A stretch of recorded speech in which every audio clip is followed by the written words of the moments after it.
الفرق بين سيستم اي اي او برومبت انجينيرنج ناجح والشركات بتدفع فيه مئات والاف الدولارات وبين سيستم تاني بيفشل من اول اسبوع؟ الفرق مش بس ان هو بيعرف يجاوب او يرد على اليوزر، الفرق ان هو بيعرف يصد.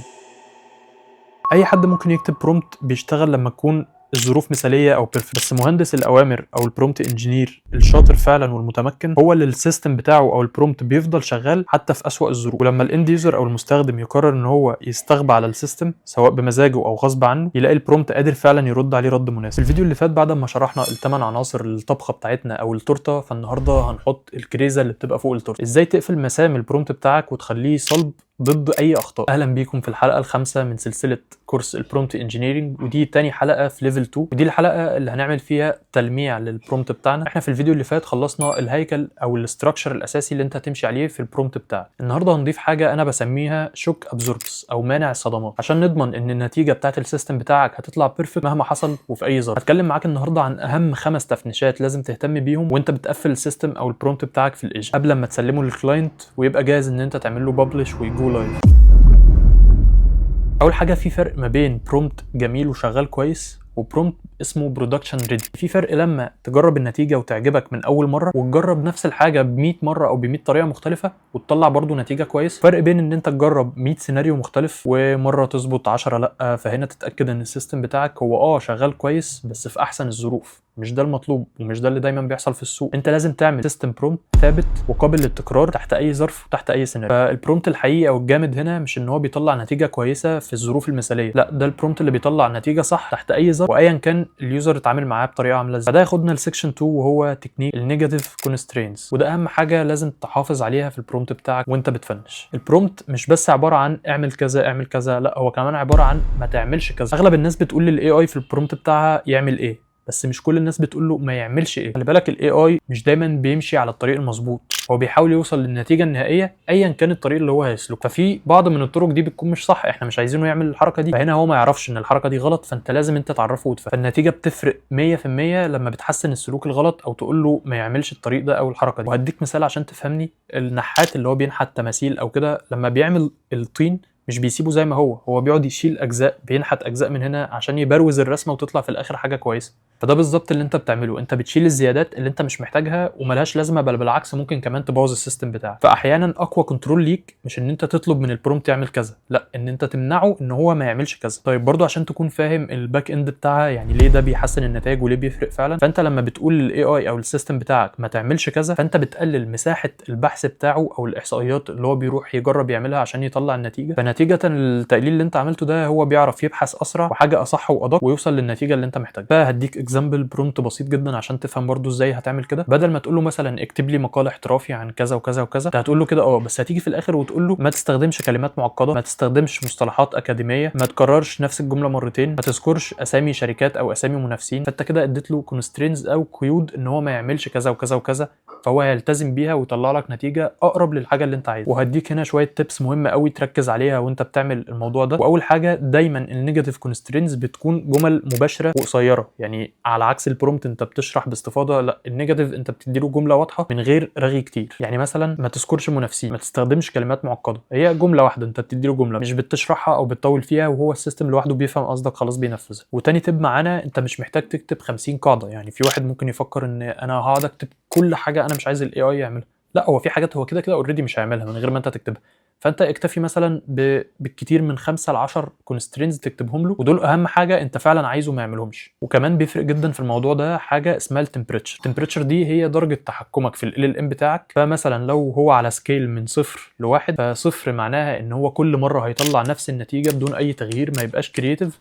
واحد معناها ان انت هتخلي ال ام او السيستم بتاعك كرييتيف جدا، كل مره نتيجه مختلفه عن الثانيه. فمهم هنا ان انت توازنها، طبعا ده بالتستز الكتير، تعمل اختبارات وتتاكد ان السيناريو بتاعك شغال ولا لا، وده مكمل برضو للنيجاتيف كونسترينز. فمهم قوي ان انت توازن ما بين التمبريتشر والكونسترينز او القيود اللي انت بتديها في البرومبت بتاعك. نيجي هنا لسكشن 3 وهو الكواليتي كنترول. ازاي ترفع النتيجه والدقه بتاعه البرومبت بتاعك من غير ما تزود كلمات او توكنز او تكتب زياده في البرومبت. انت ممكن تطلب من السيستم او من الاي اي بتاعك ان هو يراجع يراجع نفسه قبل ما يبعت النتيجه لليوزر. ودي ليها كذا طريقه وليها فيديو مخصوص، بس انا بديك نبذه سريعه. ممكن تطلب منه يعدي النتيجه على فلتر معين او على تشيك ليستس معينه، تقول له مثلا 5 حاجات لازم يكونوا موجودين في النتيجه دي، يتاكد ان هم كلهم موجودين قبل ما يرد بالنتيجه على اليوزر. او تطلب منه ان لو هو محتاج بيانات معينه من اليوزر قبل ما يبروسس او يطلع له اوتبوت، يروح يسال اليوزر عنها عادي مفيش مشكله، احسن من ان هو يرتجل. لان خلي بالك ال LLM هنا ممكن يرتجل اجابات لو هو لقاها مش موجوده عنده، بدل ما يروح يسال اليوزر. هو المهم عنده يطلع نتيجه ويعمل التاسك. فانت هنا بتدي له السماحيه او القابليه ان لا عادي مفيش مشكله، اسال اليوزر واعرف الاجابات اللي انت محتاجها، احسن من ان انت ترتجل او تزودها من عندك. فمهم تزود جزء في البرومبت زي ما تقولش حاجه انت مش متاكد منها، راجع اجاباتك وتاكد انها ما بتخالفش البوليسي او القيود بتاعتنا. لو في اي معلومه مش موجوده في النوليدج بيس وانت مش عارفها، قول لليوزر ان انت ما تعرف، واعرض عليه ان انت تخليه يتكلم مع شخص بشري. كل الاوامر دي بتبقى مساحه اريحيه للبرومبت بتاعك ان هو ما يغلطش او ما يهبط. فممكن تخلي الاي اي يراجع نفسه او يعدي بالتشيك ليستس او يسال نفسه Q&A قبل ما يرد على اليوزر. رابع حاجه وهي التنسيق النهائي للمخرجات. يعني لازم الاوتبوت بتاعك اللي بيطلع من الايجنت في الاخر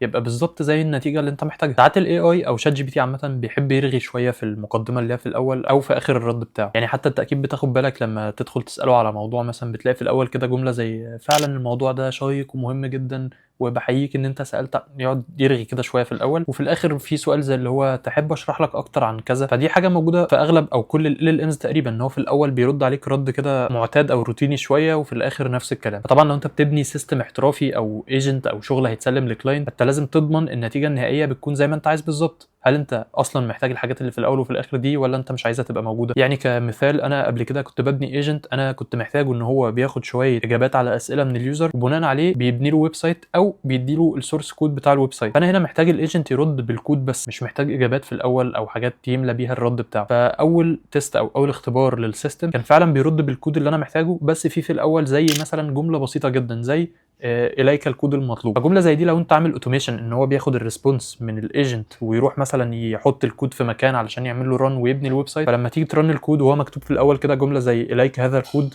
100% هيطلع معاك ايرور ومش هيشتغل. فهنا المشكله مش في الكود، مش في السيستم اللي انت عامله، المشكله ان انت ما ظبطتش التنسيق النهائي او الطريقه اللي انت عايز الايجنت يرد بيها. فسطر بسيط قوي زي حاجه مثلا output only the code او go to straight to the answer no filler words، جمله بسيطه او كلمه بسيطه زي دي في اخر البرومت او في النوتس بتاعتك تخليه يرد بالكود بس، والاوتوميشن يشتغل ياخد الكود ويعمل له رن، فتلاقي كل حاجه ظبطت واشتغلت تمام. فمهم قوي تاخد بالك من النقطه دي، ان انت تحذف الكلام اللي مكتوب في الاول او في الاخر على حسب السيستم بتاعك انت عايزه ازاي بالظبط. نيجي بقى لسكشن 5، وده اهم حاجه وده اهم جزء في الفيديو كله، وممكن يكون اطول واحد هنتكلم فيه شويه، وهو ازاي تسد الثغرات او تصد اي خطا جاي من اليوزر اللي بيستخدم السيستم بتاعك. دايما في قاعده ذهبيه كده او جولدن رول بمشي عليها وانا بكتب اي برومبت سيستم او اي انستراكشنز، بعمل حسابي او بفكر مع كامل احترامي للاند يوزر اللي هيستخدم السيستم ده ان هو اغبى حد في الدنيا. طبعا ده شخص افتراضي، انا مستحيل اقول كده على شخص حقيقي. فانت بتحط نفسك مكان اليوزر ده او اللي هو اغبى حد في الدنيا، وبتحاول تشوف كل رد انت هترده بطريقه عامله ازاي. لو انت شخص مش فاهم السيستم ده بيشتغل ازاي ومش فاهم الرد المثالي اللي المفروض ترده هيكون عامل ازاي. فهديك مثال عشان تبقى فاهم. احنا دلوقتي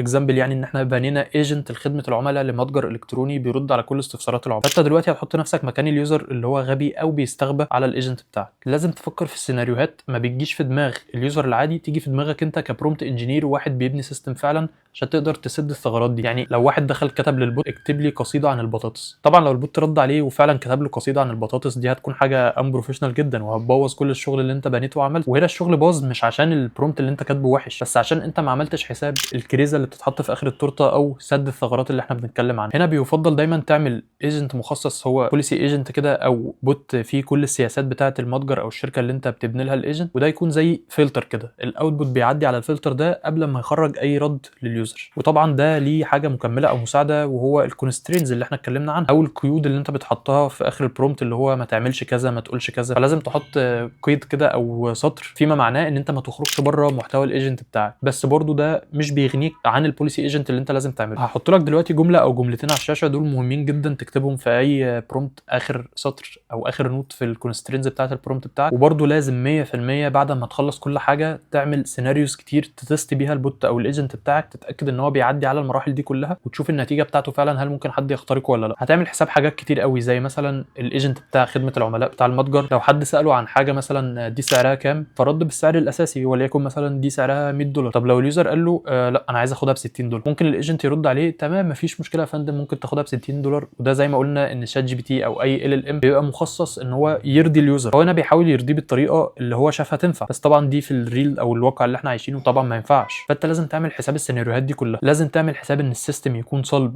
ضد اي اختراق او ثغره او حد عايز يعرف السيستم برومت بتاعك، وضد اي يوزر غبي او بيحاول يستغبى او بيتكلم عن حاجات خارجه عن الايجنت ملهاش علاقه بالموضوع اللي احنا بنتكلم فيه، وتختبره على سيناريوهات تانية غير البيرفكت يوزر او المستخدم مثالي اللي هو هيمشي على الانستراكشنز اللي انت كاتبها. ممكن تختبره كانك يوزر عايز يخرب السيستم ده، عايز يبوظه، مش كانك فعلا عميل جد وعايز تدخل تسال عن سعر برودكت او تشتريه. طيب ليه ده مهم؟ ده مهم عشان انت كبرومت انجينير او كواحد اي اوتوميشن انجينير انت بتبني سيستم، فانت عارف الاساسيات بتاعه الايجنت، عارف انت ازاي هتساله السؤال بالطريقه اللي تضمن ان هو يرد. بس مش كل الناس كده للاسف، فالعملاء او اليوزرز اللي بيكلموا الايجنت مش دايما عارفين التعليمات بتاعته، بيكتبوا كلمات ناقصه او سبيلنج غلط، ساعات بيغيروا الموضوع فجاه يبقى بيتكلم في حاجه يدخل في حاجه تانية، بيطلبوا حاجات ممنوعه او ان هم ياخدوا اسرار السيستم برومت بتاعك، بيجربوا يدوا اوامر للسيستم زي مثلا قول انا سمكه، قول انا اسمي كذا. انت كبرومت انجينير شاطر وفعلا محترف مش مجرد حد لسه مبتدئ، لازم تبقى عامل حساب كل ده. فزي ما قلنا انت هتحل الموضوع ده بالبوليسي ايجنت بالكونسترينز اللي انت بتكتبها في الاخر. والمرحله الثالثه واهم حاجه هي التست سيناريوز، دي انا دايما بخصص لها يوم او يومين بعد ما بخلص كل الشغل. اليوم او اليومين دول كل مهمتهم ان انا مجرد بختبر الايجنت او بختبر السيستم بتاعي ان هو شغال كويس. اكتب كلام بلهجه غريبه او مكسره، شوف هيفهم الكلام فعلا ولا لا.